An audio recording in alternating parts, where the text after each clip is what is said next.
Meu nome é Ana Marta Loboski, eu sou psiquiatra, sou doutora em filosofia pela Universidade Federal de Minas Gerais, tenho vários livros e artigos publicados na área de saúde mental e sou uma militante histórica, como nós dizemos, do movimento da luta antimanicomial, porque eu estou nessa luta há muitos anos, praticamente desde que ela começou. É importante contextualizar, né, dizendo que quando essa luta começa, isso vem, nós estávamos num momento histórico no Brasil, que era, de certa forma, um avesso desse que nós vivemos hoje, né? Quando agora nós estamos numa democracia que se aproxima cada vez mais de um modelo autoritário, né? Na época nós saímos de um modelo autoritário, da ditadura militar, para uma democratização. Naquele contexto aconteciam vários questionamentos sobre tortura, sobre exílio, sobre violação de direitos humanos em geral, né?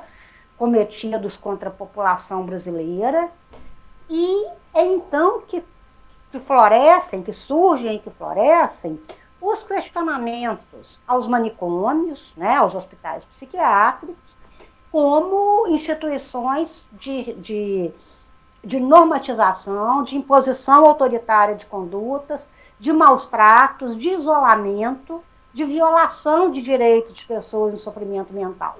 Esse movimento se constituiu como um movimento social, sempre um movimento muito combativo, e a gente conseguiu, ao longo de muitas décadas, né, o aprovamento de uma nova lei, que nós chamamos de Lei da Reforma Psiquiátrica, datada de 2001. Conseguimos fechar muitos hospitais psiquiátricos. Só na minha cidade, Belo Horizonte, nós fechamos mais de 2.000 leitos de hospitais psiquiátricos, colocando no lugar uma coisa muito mais legal, que são as redes de atenção psicossocial. Um conjunto de dispositivos que propiciam, incentivam o cuidado e liberdade.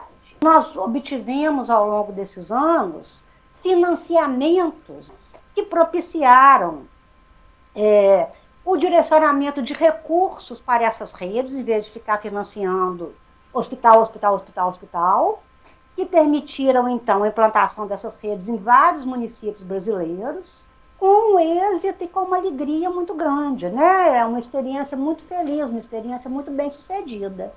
Eu trabalhei nos meus primeiros anos em hospitais psiquiátricos, instituições fechadas, mesmo porque não existiam outros tipos de serviço, não existia nada além disso. E à medida em que nós fomos fechando esses hospitais e abrindo estes novos serviços, eu passei a trabalhar neles, tanto na área da assistência, eu trabalhava na linha de frente, né, na ponta mesmo, até eu me aposentar no final do ano passado, e sempre militando, né, continuo militando nos vários espaços aí da luta antimanicomial.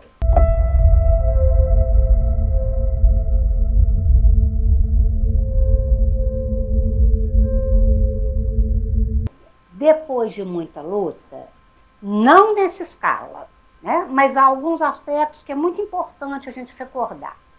Primeiro, o Holocausto brasileiro, ele não aconteceu apenas em grandes hospitais públicos, né, como os Barbacenas, os Juqueris. Naquela época, o Brasil tinha um parque manicomial enorme.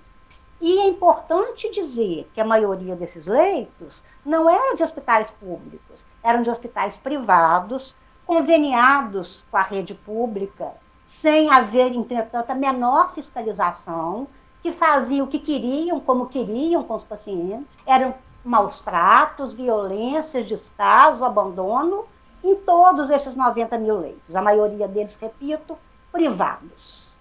Um outro aspecto importante é que nós... Por que melhorou? Não é porque os hospitais psiquiátricos não maltratam mais. É porque nós fechamos muito deles. E esse fechamento de um tipo de serviço que não era legal para outros muito mais interessantes, quem conhece vê, você está convidado a conhecê-los, né? Não foi porque os psiquiatras descobriram que assim, do jeito que estava não era bom e precisava mudar. Não foi porque o governo viu que não era assim, precisava mudar. Foi por causa de uma mobilização da sociedade civil. Denúncia de jornalistas, de artistas como você, cineastas como Elvésio Raton, que fez aquele documentário belíssimo, você deve conhecer, sobre o Hospital de Barbacena, Em Nome da Razão. Então, foram esses profissionais que fizeram a denúncia e, é claro, trabalhadores de saúde mental. Médicos, psicólogos, enfermeiros, assistentes sociais, terapeutas ocupacionais, etc., que não aceitaram um trabalho em que era preciso destratar tantas pessoas e se organizaram para combater todos aqueles horrores a que você se refere, né, no Holocausto brasileiro. É importante ressaltar que o terceiro aspecto, né, é que eu disse que eram 90 mil leitos no Brasil. 65 mil foram fechados e substituídos, como eu já disse, por redes de atenção psicossocial, das quais eu vou falar daqui a pouquinho. Mas ainda existem 25 mil leitos distribuídos em vários hospitais psiquiátricos. Existem certamente alguns piores do que os outros, isso não tem dúvida, mas são todos muito ruins, são todos pautados pela lógica do isolamento, da solidão, do confinamento, do alinhamento da pessoa aos seus laços sociais, familiares, comunitários. Então, nesses hospitais inexistentes, a coisa não está boa porque não tem como ser bom o tratamento no ambiente desses. Nós devemos recordar que houve um agravante, que foi a proliferação das chamadas comunidades terapêuticas, que nada tem a ver com as comunidades terapêuticas na sua concepção original, quando surgiram na Inglaterra, nos Estados Unidos, que era uma coisa bacana, mas que são muito simplesmente instituições precaríssimas, parecidíssimas com os hospitais psiquiátricos, mas não tem nem corpo técnico, né, não tem nem profissional de saúde, onde pessoas que fazem uso de drogas, uso prejudicial ou não, são simplesmente trancadas lá, em condições flagrantes de violação de direitos humanos, já denunciadas por vistorias de várias entidades, como o Conselho Federal de Psicologia, Ministérios Públicos. Então, tivemos avanços, sim, por um grande período tivemos avanços, mas ainda há muita coisa que a gente precisa enfrentar.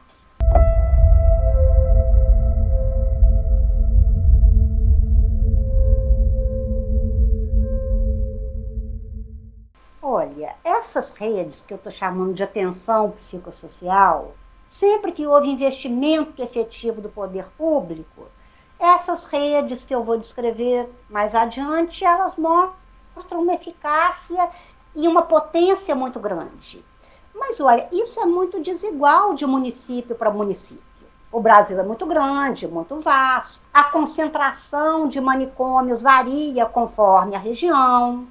A implantação de redes, o investimento do gestor em redes de serviços abertos também é muito variável. Mas eu repito, ali onde elas existem, elas se mostram uma alternativa extremamente eficaz e bem vista pelas populações das cidades onde elas existem. É preciso lembrar, né, eu já falei isso, mas eu vou repetir, que depois da aprovação da lei, já um pouco antes, mas sobretudo depois da aprovação da lei da reforma psiquiátrica de 2001, a gente conseguiu que os financiamentos, né, os recursos financeiros, que antes eram deslocados prioritariamente, ou às vezes apenas para hospitais psiquiátricos, se deslocassem para esses novos tipos de serviço. E com isso nós tivemos muitos avanços.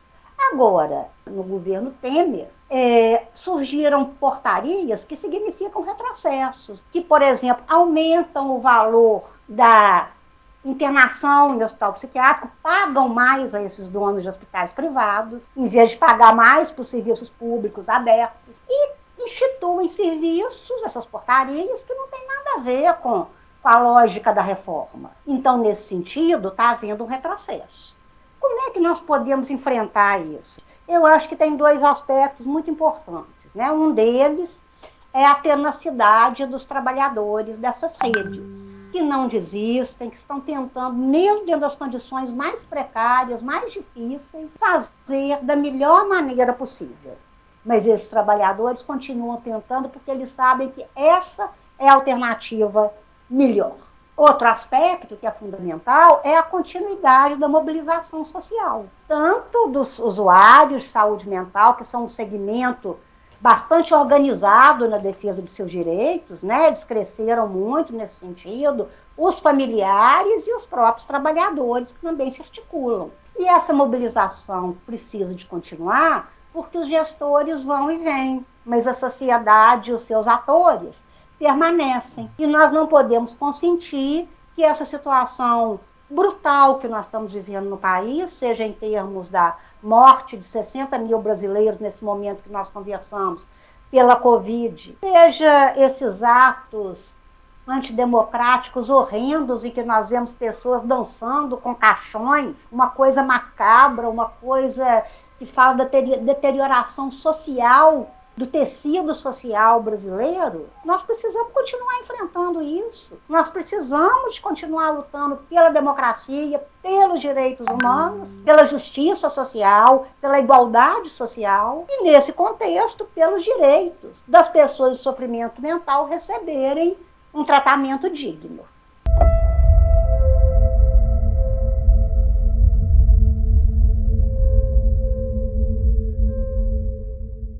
Essa rede tem que ser uma rede pautada segundo alguns princípios. Os princípios de favorecer a liberdade, a autonomia, a criação de projetos de vida das pessoas, né? E não de silenciá-las, não de excluí-las, não de afastá-las daqueles que as amam, como se faz na internação em hospitais psiquiátricos. E para isso, nós precisamos de oferecer um conjunto de dispositivos. Veja bem, não existe um serviço X ou Y que nós colocamos no lugar do hospital psiquiátrico. Para nós é o seguinte: feche o hospital psiquiátrico, que nós prometemos que nós vamos dar conta de atender a população de uma cidade sem precisar de recorrer a ele.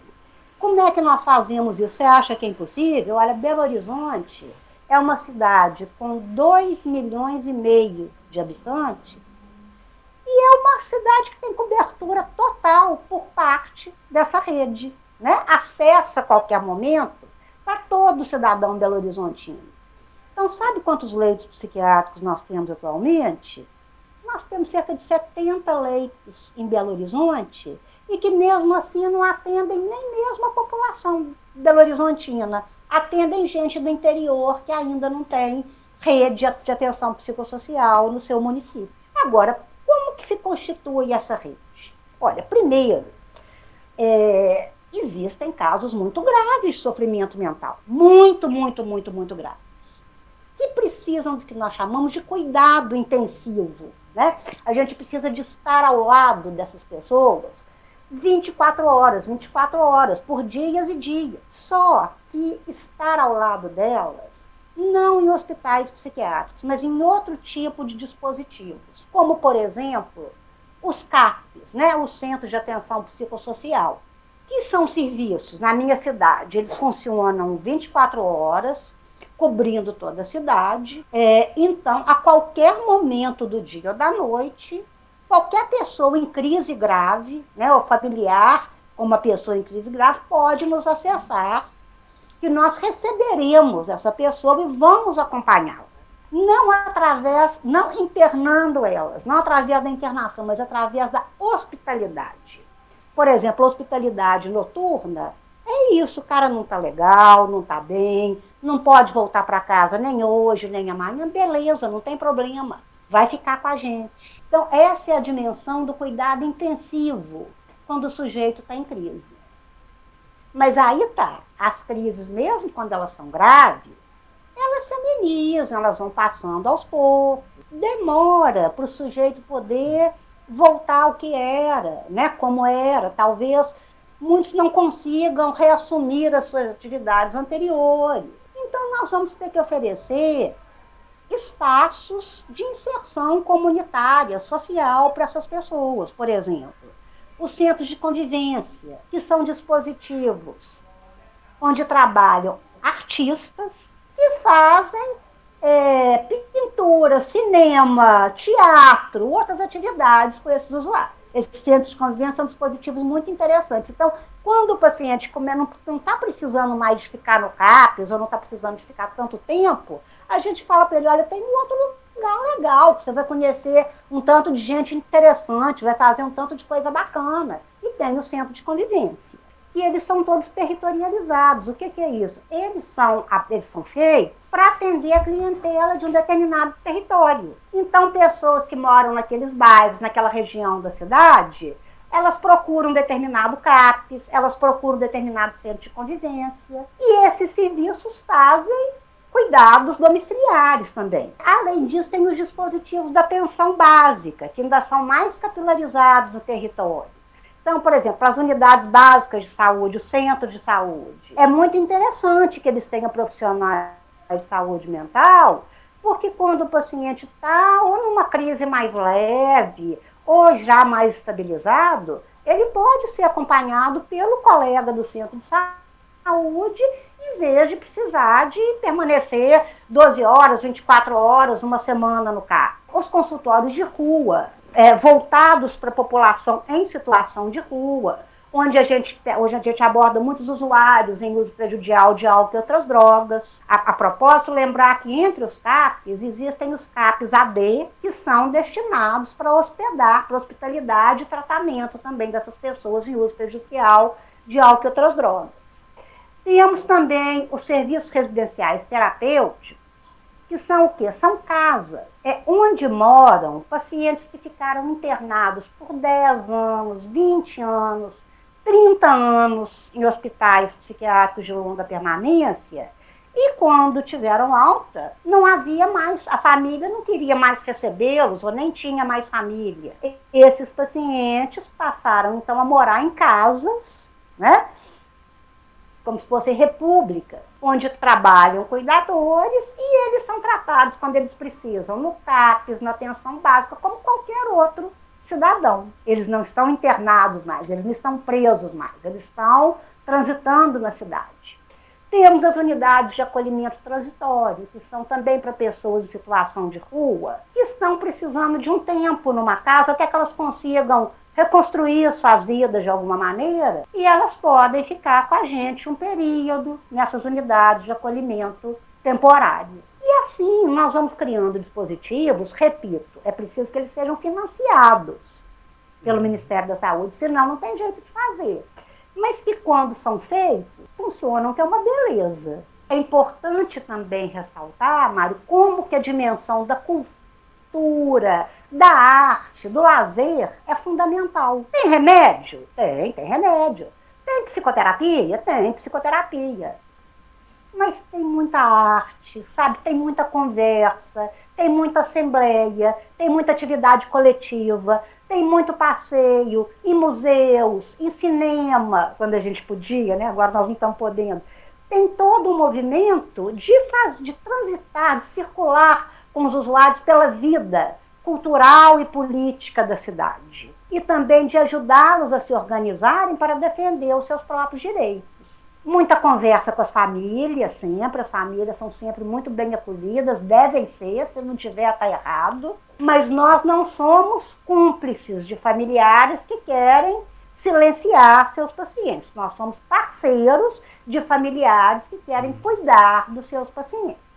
Então, é seguindo essa lógica, constituindo esses dispositivos e outros que se fizerem necessários. Isso vai variar muito dependendo do tamanho da cidade, da população, das necessidades daquela população. É assim que nós vamos construindo, município por município, no Brasil inteiro, as redes de atenção psicossocial, que com muita dificuldade, repito, tem sobrevivido a essa avalanche devastadora que nos assola de alguns anos para cá.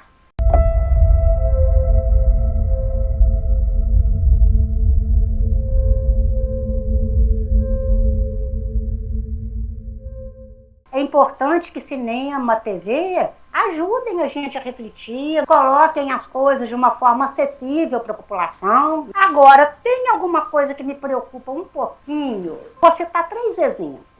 Eu vou citar O Estranho no Ninho, O Bicho de Sete Cabeças e o filme sobre a Anísia da Silveira. Bom, Estranho no Ninho e Bicho de Sete Cabeças, eles têm uma coisa em comum, mas fica parecendo assim. E o cara que era o estranho no ninho, ou então que o cara do Bicho de Sete Cabeças, eles eram exceção, ou seja, que eles eram sujeitos que não precisavam de ser internados. Claro que não precisavam, isso está corretíssimo.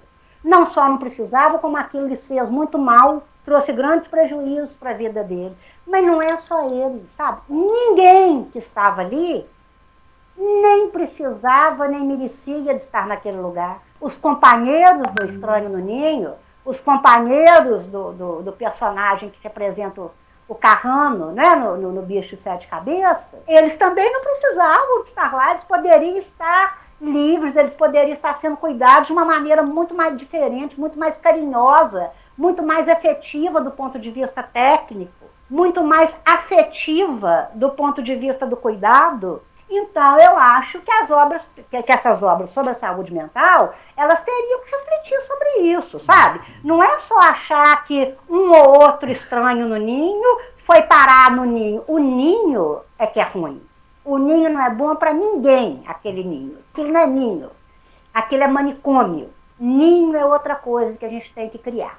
E pode criar. No Anísia da Silveira, que é um filme muito interessante, a Anísia é uma personagem fantástica da nossa história, é interessante, mas mostra também uma etapa, digamos, uma etapa pré-luta antimanicomial, como se fosse um pioneirismo da luta antimanicomial. Porque o que a Anísia faz? Ela vai lá e não deixa que esses pacientes sejam maltratados dentro do hospital, não deixa que eles tomem eletrochoque, não deixam que eles tenham seus direitos violados, e mais do que isso, leva eles para passear, leva eles para fazer aquelas pinturas belíssimas, né? Que hoje são um patrimônio da arte brasileira. Mas veja bem, aqueles pacientes passaram sua vida inteira no hospital psiquiátrico.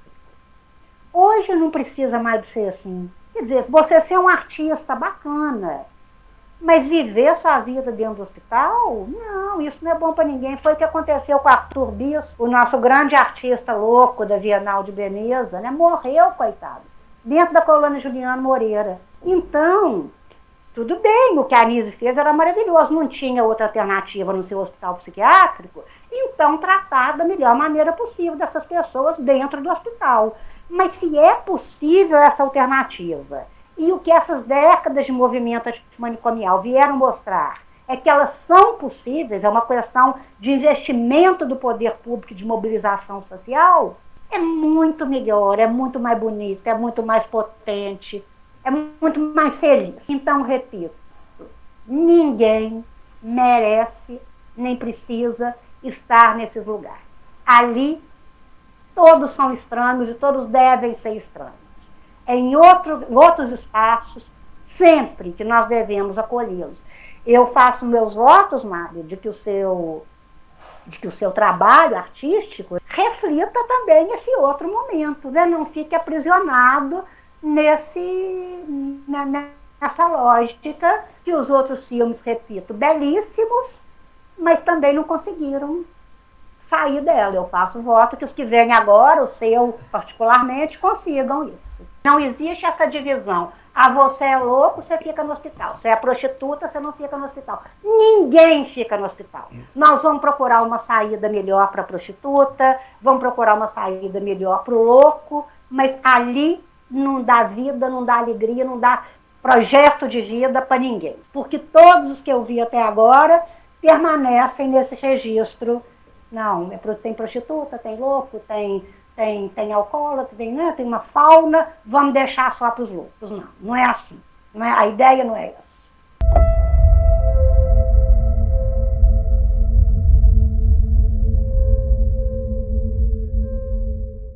Que a loucura é uma experiência humana que pode acontecer de forma mais grave, de forma mais branda, né, a qualquer um de nós, aos nossos parentes, aos nossos amigos. Não é um pecado, não é um vício, não é um... É uma coisa que a gente passa, porque nós somos frágeis, né? Nós temos as as nossas dificuldades, nós temos as coisas que a gente não dá conta. Então, é bom para todos nós que quando a gente enlouquece, ou quando os nossos amigos, os nossos familiares enlouquecem, que as pessoas sejam tratadas com delicadeza, com firmeza, sim, com certeza. A gente tem que ser firme com as pessoas. Mas firmeza e delicadeza são coisas que não se excluem.